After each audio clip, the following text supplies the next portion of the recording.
আসসালামু আলাইকুম এভরিওয়ান, আশা করি সবাই অনেক ভালো আছেন। তো আজকে আমি দিব আমার স্টাডি ব্লগ।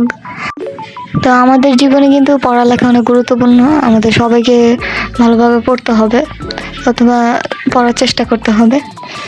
তো যাই হোক, আমি এখানে সকালবেলায় পড়তে পছন্দ করি। আমি বেশিরভাগ সময় সকালবেলায় পড়ি। আর পড়ার আগে যদি আপনারা হাঁটতে বের হন অথবা আপনাদের বাসার চারপাশে যদি হাঁটার প্লেস থাকে, তাহলে যদি আপনারা হাঁটতে বের হন তাহলে মাইন্ডটা আরও বেশি ফ্রেশ থাকবে। তো সকালবেলা পড়লে মন সতেজ থাকে, ঘুম থেকে উঠে ব্রেন ফ্রেশ থাকে, তাই পড়া সহজে মনে থাকে। বাইরের শব্দ কম, অনেকে তখন ঘুমিয়ে থাকে, তাই মনোযোগ ধরে রাখা সহজ হয়।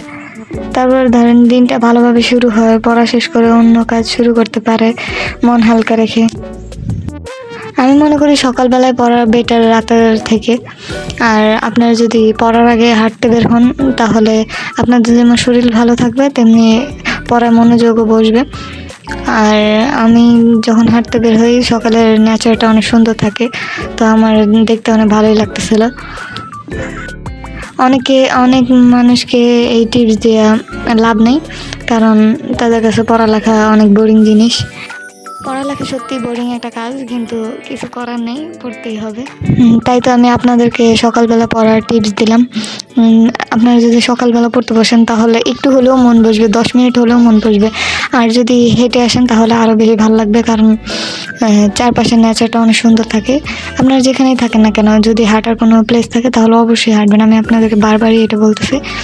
তো আমাদের এখানে কিন্তু অনেক হাঁটার জায়গা, তো আমি অনেকক্ষণই হাঁটছিলাম। তো হেঁটে এসে তারপরে পড়তে বসছি, কিন্তু বাসায় আসার পরে পা ব্যথা হয়ে গেছে পুরো। তো বাসায় এসে আমি এখানে আম্মুর হাতের বানানো পায়েস খাইছি। আমার মিষ্টি জিনিস অনেক ভালো লাগে, তো এই জন্য আগেই সকালবেলা উঠেই মিষ্টি। যাই হোক, তো পরে অর্থনীতি বই নিয়ে ভদ্র বাচ্চার মতো পড়তে বসে গেছি। আমি প্রায় 2 ঘন্টার মতো পড়ছিলাম, কিন্তু আমি রাতেও পড়তে বসি, কিন্তু রাতের বেলা পড়ার থেকে সকালবেলা পড়াটা বেশি মনে থাকবে। আর রাতের বেলা পড়ার কিছু বাজে দিকও আছে, যেমন ঘুম কম হতে পারে। অনেকে রাত পর্যন্ত পড়লে ঘুমের সময় কমে যায়, যেটা শরীর আর মস্তিষ্ক দুইটার জন্যই খারাপ। তারপরে দিন শেষে শরীর ক্লান্ত থাকে, তাই অনেক সময় পড়ায় মনোযোগ রাখা কঠিন হয়, মাথা ভার হয়ে যেতে পারে, পরের দিনের রুটিনও নষ্ট হতে পারে। এই যে যেমন রাত জেগে পড়লে সকালে ঘুম ভাঙে দেরিতে, তাই দিনের কাজ, স্কুল, ক্লাস সব কিছুতে প্রভাব পড়ে। আমার নিজের সাথে এরকমটা হয়। আমি যদি রাতে অনেক দেরি করে ঘুমাই তাহলে সকালে অনেকক্ষণ পর্যন্ত ঘুমাই, তবুও কলেজে গেলে আমার ঘুম আসে, স্যারেদের লেকচারে মন বসে না। কিন্তু এখানে সমস্যা শেষ না, রাতে পড়লে আরও সমস্যা হয়। যেমন ধরেন মেমোরি প্রসেসিং কম হয়, ঘুমের সময় ব্রেন তথ্য সংরক্ষণ করে। আর যদি ঘুম না হয় তাহলে পড়ায় মন থাকার সম্ভাবনা কমে। তারপরে চোখ আর শরীরের ক্ষতি হয়। রাতের যে কৃত্রিম আলো মানে লাইট বেশি সময় ধরে পড়লে চোখের উপর চাপ পড়ে আর শরীর ক্লান্ত হয়। তবুও কিছু মানুষ রাতে ভালো ফোকাস করতে পারে। তো পড়ার সময় যে আজাইরা চিন্তা ভাবনা আসে এটা সবাই জানে। যেমন ধরেন ঘুম আসে, মাথা ব্যথা করে, সব সমস্যা পড়ার সময় হয়। তো আমার সমস্যা হলো কি, পড়ার সময় আমার আঁকাআঁকি করতে মন চায়, তো এখন আমি ড্রয়িং করতে বসে গেছি।